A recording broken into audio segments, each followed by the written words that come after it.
जबरदस्त। हेलो जी, hello, mic testing और ये आ गया जबरदस्त का टाइम। तो भाई लोगों हो जाओ तैयार, क्योंकि जूम पर आ गया है जबरदस्त का नया एपिसोड फिर एक बार। और जब छाया चारों ओर इलेक्शन का बुखार, तो जबरदस्त पर भी छा गया है वोटिंग का बुखार। जी हाँ दोस्तों, याद रहे बॉलीवुड के स्टारों को वोट देना जरूरी है ऑन जबरदस्त। तुम मुझे वोट दो। आज हम आपको बताएंगे कि क्यों इस इलेक्शन में कॉन्टेस्ट कर रहे हैं अभिषेक बच्चन, और किन किन वादों को लेकर बॉलीवुड के तीनों खानों में चल रही है जंग। जबरदस्त। और नंबर 10 पर है अभिषेक बच्चन, जिनका बॉलीवुड करियर अभी शेख ही कर रहा है। इसलिए अभी भाई को बॉलीवुड इलेक्शन में वोट मांगने के लिए प्रॉमिस कर डालना चाहिए कि भैया तुम मुझे वोट दो और मैं वोट मिलते ही हीरोइंस के ब्रदर, बेस्ट फ्रेंड या उनके पप्पा का रोल करूंगा। वैसे इसमें बुराई भी क्या है भाई, आफ्टर ऑल अभिषेक पाजी ने अपने पा के भी पा का रोल कर डाला था, तो फिर हीरोइनों के पापा का रोल करने में कैसी बुराई है? और सबसे बढ़िया फायदा इस बात का ये होगा कि अभिषेक भी अपने डैड की मिमिक्री करते हुए ये कह पाएंगे कि रिश्ते में तो हम तुम्हारे बाप होते हैं। नाम है अभिषेक बच्चन।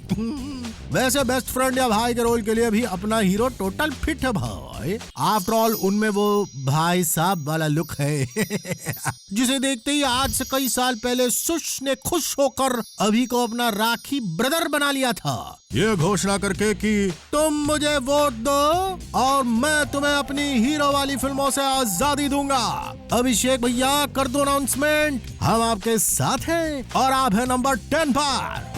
9 जबरदस्त। नंबर 9 पर है संजय नीला बंसाली, मतलब संजय लीला बंसाली, जिनकी लाइफ में कलर ब्लू कुछ इस कदर छाया है कि क्या कहें। संजय भाई जी की फेवरेट मूवी का नाम होगा ब्लू।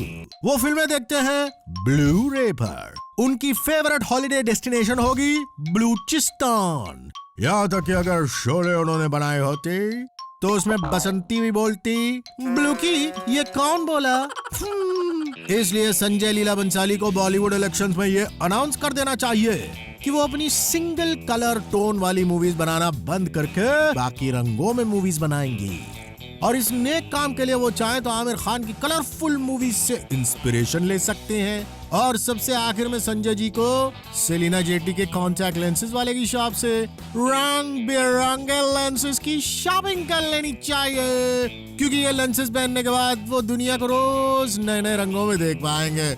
और इस तरह संजय जी की मूवीज हो जाएंगी रंगों से सराबोर और लोग नहीं होंगे ब्लू ब्लैक से बोर। खुलेंगे आपकी मूवीज के लिए सक्सेस के डोर। तो बस आइए रंगों की दुनिया की ओर। बस इस बॉलीवुड इलेक्शन में थामिए ऐसे रंगीन वादे की डोर और आप भी कमाइए 100 करोड़। तो बॉलीवुड इलेक्शन में संजय लीला बंसाली जी का वादा होना चाहिए ये कि तुम मुझे वोट दो और मैं तुम्हें अपनी ब्लू ब्लैक मूवीज से आजादी दूंगा। और अपने इस धांसू प्रॉमिस के साथ बॉलीवुड इलेक्शंस की बहार में अपना कलरफुल प्रचार करते हुए सिंगल टोन संजय लीला बंसाली आ गए हैं नंबर 9 पर। 8 जबरदस्त। नंबर 8 पर है मिस्टर एंड मिसेस देशमुख। काय झालं? Yes, the newlyweds Ritesh Deshmukh आणि जिनीलिया डिसूजा देशमुख। और इन दोनों को बॉलीवुड इलेक्शंस में अनाउंस करवा डालना चाहिए कि ये अब एक लाइफ लॉन्ग हनीमून पर जाने वाले हैं और कभी लौट कर नहीं आने वाले। पूछो क्यों? अजी इन दोनों की नॉन एक्टिंग, नॉन परफॉर्मेंसेस से लोग कुछ इस कदर त्रस्त हैं कि क्या बताई भैया। इसलिए इन दोनों बच्चों को अब शादी के बाद हनीमून के लिए मून पे चले जाना चाहिए और वहीं लाइफ लॉन्ग हनीमून मनाते रहना चाहिए।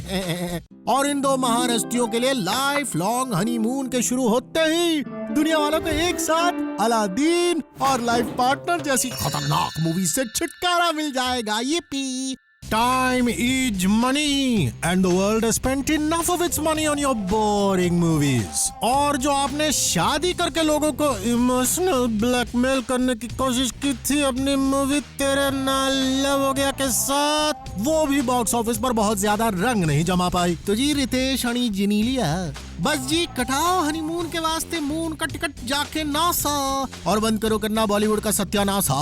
बस जी इलेक्शनों में वादा कीजिए आप दोनों ये कहकर कि तुम हमें वोट दो और हम लाइफ लॉन्ग हनीमून के लिए मून पर निकल जाएंगे, क्योंकि आप दोनों से वादे की ये उम्मीद आपको ले आई है नंबर 8 पर। अब इसके बाद इलेक्शनों में अपने गोलमाल वादे आजमाने वाले हैं रोहित शेट्टी और अजय देवगन। मगर एक नन्हे मुन्ने ब्रेक के बाद तो कहीं जाइएगा नहीं। जबरदस्त। हाँ जी, जबरदस्त पर लौट आई है बॉलीवुडिया वादों की बारात 7।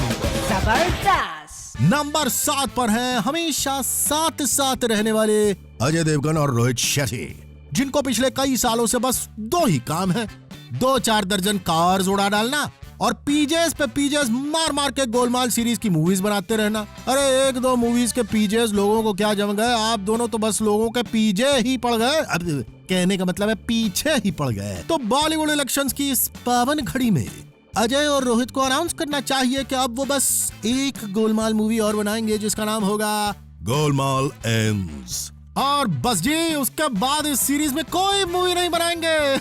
भैया रोहित और अजय अब बाज आ जाइए अपनी इन हरकतों से, क्योंकि दुनिया वालों के लिए गोलमाल सीरीज का मतलब है a bunch of cars meets a bunch of बेकार्स। बेकार बोले तो मूवी में अजय के अलावा पूरी कास्ट। अब आप ही सोचिए आखिर कब तक तुषार कपूर कर करके इस गलतफहमी में रहेंगे कि उनको भी एक्टिंग आती है। आखिर कब तक अरशद वारसी अपने सर्किट वाले स्टाइल की मिमिक्री करते हुए खुद को महान कलाकार समझते रहेंगे। आखिर कब तक कभी श्रेयस तलपड़े तो कभी कुणाल खेमू जैसे गरीब एक्टर्स अपने नाम के नीचे गोलमाल सीरीज लिखकर इस गलतफहमी में जीते रहेंगे कि उनके पास भी अपनी हिट मूवी है। तो बस कीजिए इस बॉलीवुड इलेक्शन में दुनिया से वादा कि ऑलरेडी गोलमाल हो चुकी है हद से ज्यादा, इसलिए आप बस एक और सीक्वल बनाएंगे, गोलमाल एंड्स। दोस्तों गोलमाल एंड्स के इस प्रॉमिस से मुरली शर्मा, विजय शीरजी, अश्विनी कालसेकर, मुकेश तिवारी जैसे कई बड़े बड़े महान कलाकारों को धक्का लगेगा।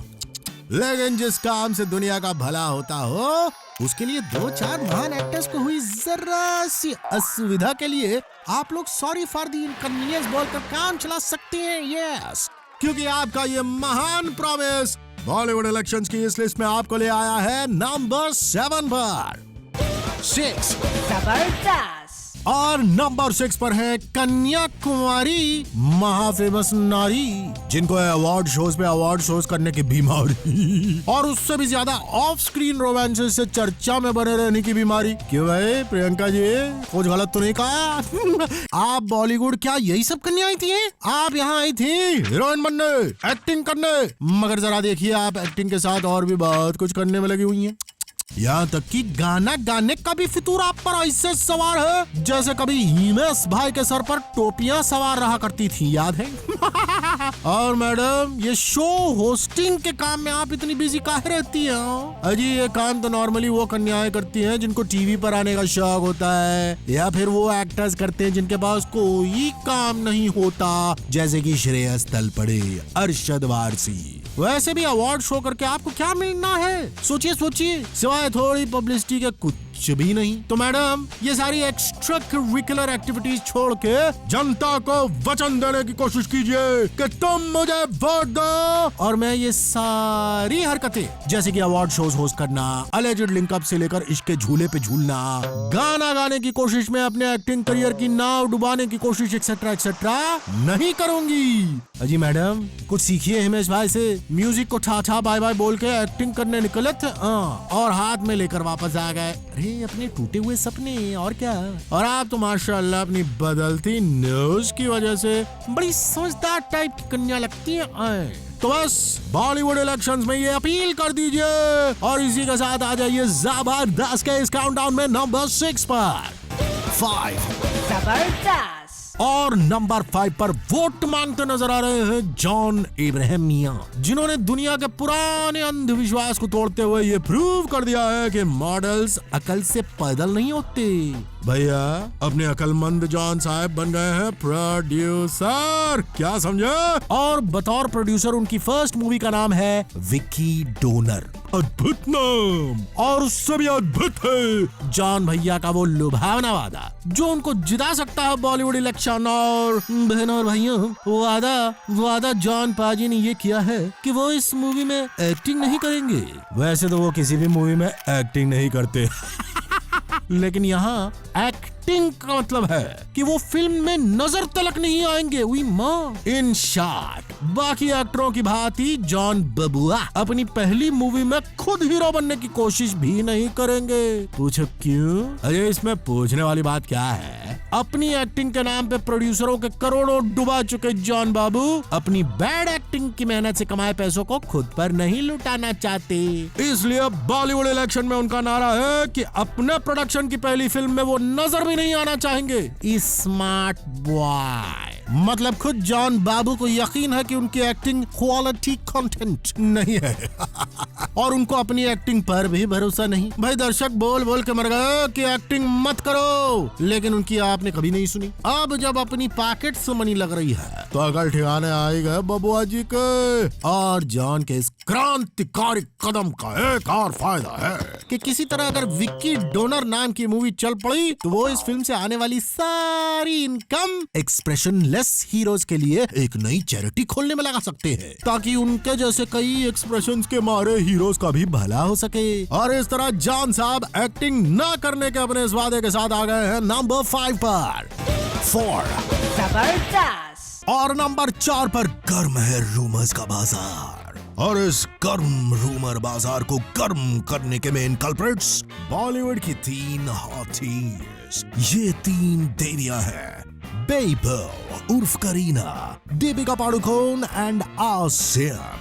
और टॉपिक है रोहित शेट्टी की मूवी चेन्नई एक्सप्रेस, जिसमें हीरोइन को लेकर आजकल इतना कंफ्यूजन हो गया है कि नॉर्मली सॉर्टेड रहने वाले chilled out director Rohit Shetty भी कंफ्यूज आ गए हैं कि उनकी एसआर के स्टारर में आखिर हीरोइन है तो है कौन। और रोहित शेट्टी क्या खुद एसआर के भी उतने ही कंफ्यूज आए हैं जितने की डॉन 2 में बमन ईरानी और पूरी की पूरी ऑडियंस कंफ्यूज थे। पहले सुनने में आने लगा था कि चेन्नई एक्सप्रेस नाम की इस ट्रेन में बेबो को टिकट मिल गई है, मगर तभी पता चला कि उनकी डेट्स क्लैश हो रही हैं और वो चेन्नई एक्सप्रेस की टिकट नहीं कटा पाएंगी। फिर सुनने में आया कि आसिन शायद ये मूवी करने वाली है। सबने सोचा भाई ठीक है, चलो चेन्नई एक्सप्रेस में सीट मिल गई तो बेचारी आसिन तो टुमकल इसी बहाने जरूर का एक बुरी चक्कर लगा आएंगी। लेकिन बाद में सुनने में आया कि मिस आसिन तो टुमकल को भी कह दिया गया, आसिन तो तुम कल लाना। हालांकि रोहित शेट्टी का कहना था कि उन्होंने आसिन को कास्ट ही नहीं किया और आसिन के हाथों से कैच छूकर चेन्नई एक्सप्रेस की बॉल टप्पे खाते हुए लॉन्ग लेग्स पर खड़ी लॉन्ग लेगेड बेब दीपिका के पास आ पहुंची। ऐसा हम नहीं, रूमर्स कहती हैं। और सुना है कि इस मूवी के लिए डीपी बेबी भी काफी डीपली इंटरेस्टेड है और वो इसके लिए अपनी डेट शफल करने लग गई हैं। और इन 3 देवियों के कास्टिंग कू वाले बोल बच्चनों ने बेचारे रोहित शेट्टी की नींदें उड़ा दी, जो मुंबई से बाहर बोल बच्चन नाम की मूवी शूट करने में बिजी हैं। तो प्रिय हसीनाओं, बेबो, आसिन एवं दीपिका, प्लीज वचन दो कि आप लोग इस टाइप की रूमर्स नहीं उड़ाएंगी तो शायद बॉलीवुड इलेक्शन में जीत के साथ साथ आपका चेन्नई एक्सप्रेस में सिलेक्शन भी हो सकता।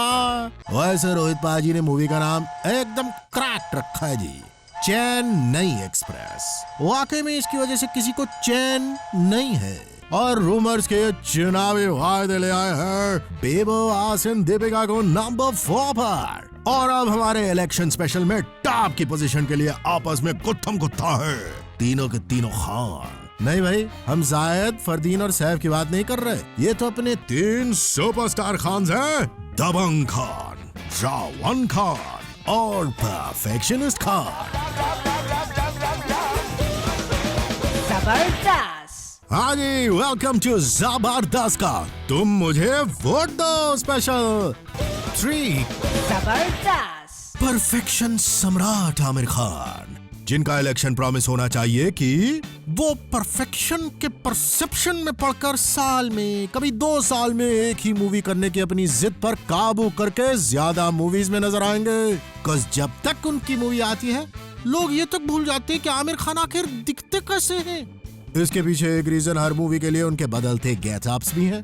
सेलिना जेटली भी इतनी बार कॉन्टैक्ट लेंसेज के कलर्स चेंज नहीं करती जितना कि आमिर गेटअप्स चेंज करते हैं।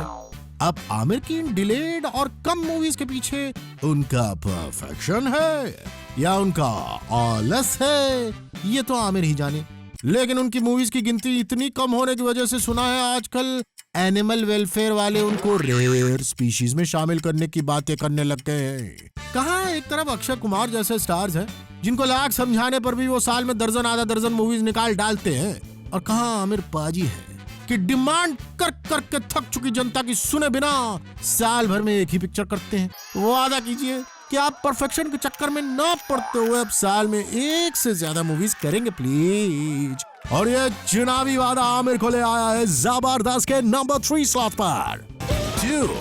जबरदस्त नंबर 2 पर है किसी जमाने के किंग खान, और आजकल हर जगह नजर आके अपनी ओवर एक्टिंग की ओवरडोज से अपने फैंस की गिनती कम करते हुए एसआरके को बॉलीवुड इलेक्शंस में प्रॉमिस करना चाहिए कि वो अब लड़ाई झगड़ा माफ करेंगे और हर ऐरे गहरे अवार्ड शो को होस्ट करने की अपनी हरकतों पर काबू करेंगे, क्योंकि अगर ऐसी नौबत चलती रही तो वो बहुत जल्द अखिल भारतीय लोकल कवि सम्मेलन और सार्वजनिक मोहल्ला समिति अवार्ड फंक्शन भी होस्ट करते नजर आ सकते हैं। लोग पहले ही टीवी पर अवार्ड शोज में उनको देख देख कर इस कदर बोर हो चुके हैं कि वो अब पोस्टर में भी एसआरके को देखकर घबरा जाते हैं। वैसे भी रावण के प्रमोशन करने के लिए एसआरके जो पिछले साल स्टेज पर चढ़े हैं उसके बाद से अब तक नहीं उतरे, और फिर बोलने वाले अगर बोले तो आप उन पर चांटों की बौछार कर डालते हैं। भैया चांटों से अगर किसी का मुंह बंद होना होता ना तो अब तक चीची भैया पूरी दुनिया का मुंह बंद करवा चुके होते।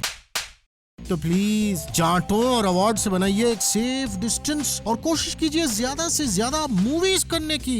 प्लीज प्लीज प्लीज मूवीज मतलब अच्छी मूवीज।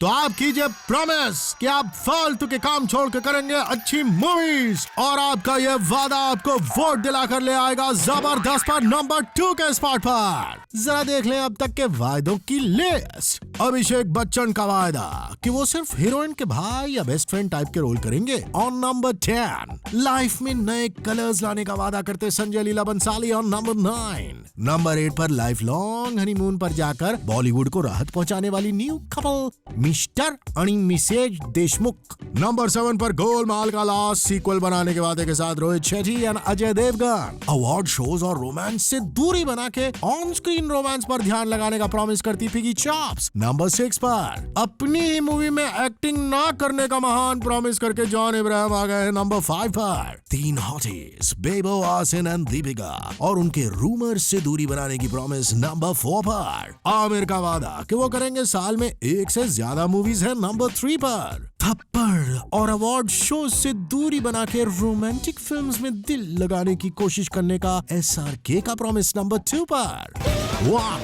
जबरदस्त और नंबर 1 पर है the Dabangg the Bodyguard always ready Salman Khan, जो हर मामले में रेडी है सिवाय शादी के, जिनको प्रॉमिस करना चाहिए कि अगर इस बॉलीवुड इलेक्शन में उनको वोट्स मिले तो वो पक्का शादी बना डालेंगे। जब रितेश और जनीला जैसे बाल कलाकार शादी कर सकते हैं तो सल्लू पाजी क्यों नहीं? शायद शादी का नाम रिंग्स अ खतरे की घंटी इन हिज हेड, टिंग टिंग टिंग टिंग टिंग टिंग टिंग। आफ्टर ऑल शादी 3 रिंग्स का चक्कर है, एंगेजमेंट रिंग, शादी की रिंग और लाइफ लॉन्ग सफर रिंग। मगर अगर सल्लू ने प्रॉमिस कर दिया कि वो बॉलीवुड इलेक्शंस जीते शादी कर लेंगे, बाय गॉड की कसम फिर सल्लू को हराना मुश्किल ही नहीं नामुमकिन भी हो जाएगा। और इसलिए उनका ये प्रॉमिस आ गया है जबरदस्त पर नंबर 1 पर। तो ये था जबरदस्त का इलेक्शन बाजी, प्रॉमिसेस और चुनावी बातों से भरपूर एपिसोड। नेक्स्ट एपिसोड में निकालेंगे फिर से बॉलीवुड की बाल की खाल। तब तक देखते रहिए zoom, India's number 1 Bollywood channel. जबरदस्त